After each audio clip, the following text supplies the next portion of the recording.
Vulnerable OIRABA MEEYAMDA hepatitis B, C, AMASUNG HIV ki awareness PIBA AMADI test TOUBAGI KHUDONG CHABA HENNA PHANGHANNABGI PANDAMDA CHAYOL CHUPNA CHATHAGADABA International Testing Week ITW 2024 Manipur Dasu Shillaga Houdokkhre Community Network for Empowerment Kon gi Palace Compound da laiba office da pangthokpa ITW 2024 Houdokkhre thorum adu National Viral Hepatitis Control Program NVHCP Manipur AIDS Control Society amadi maitei leimarol sinai sangha kutsamnaraga pangthokpani thorum aduga mari leinana kon gi President RK Nalini Kantana hai ITW 2024 asi hokhiba chahi kungi mamangdagi malemgi tongan ba leibak yangkhai mathoida chatharaga lakli mathang tha December gi tang mari fauba chathagadaba thorum asi Manipur gi oina tongan ba mafam mangada chathanaba pandam thamli mafam sing anudi Ministry of Social Justice and Empowerment ki sentham fanglaba Drug De-Addiction Center sing RIMS Imphal da leiba Methadone Maintenance Therapy Center amadi Jenims ki nurse amasung sanitary worker singni ITW 2024 gi program asida Manipur gi oina mioi chamaga marifudagi chani fauba hepatitis B, C amasung HIV gi screening amasung testing tongnaba pandam thamli haina Nalini Kantana makhatana phongdokhi vulnerable population singi marakta koigi testing assess tawgi sang testing phangbagi sang ji hengatnabagi thamata koina masigi kanosi sinmani koina during the week long campaign koina maruina tawjagode se miyamda awareness hengatnabagi thakano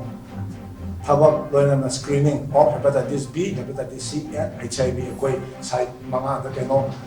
tawjagani hariba site manga sida koina chawrana cover tawgena target tawjari simi chama marfu dagina sani bogi sam de koi hepatitis B, C loina HIV and also testing je koi keno bijagani testing tawgodari ba site singudi koi gi Ministry of Social Justice and Empowerment funding PIBA drug treatment center sing aduga RIMS ki methadone maintenance therapy center loina Jenims tana koi high risk population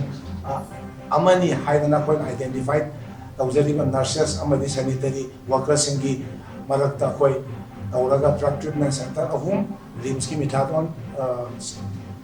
maintenance therapy center loina Jenims ki nurse amadi sanitary workers singi marakta hariba screening camera se koi singedabani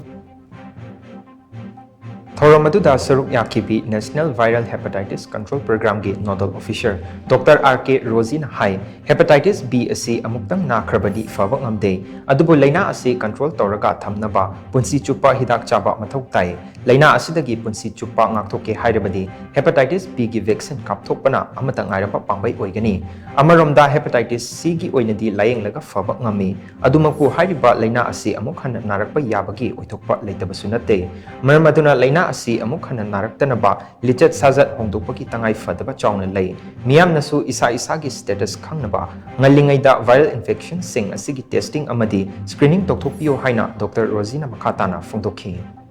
akoina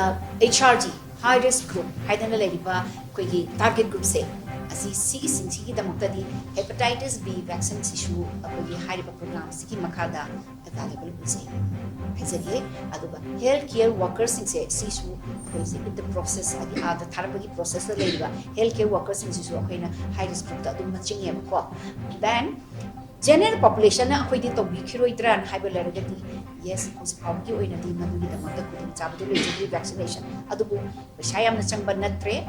ahuplaki khukap da akoigi hariba vaccine ji kapto khagadi akoisi safe oire na mai khambi gadamni na nadringai da nadar ba hona bana paidigi phabani na vaccine si yargadi kudun mangna hepatitis B vaccine kapto biu haiba wakam ji thamjani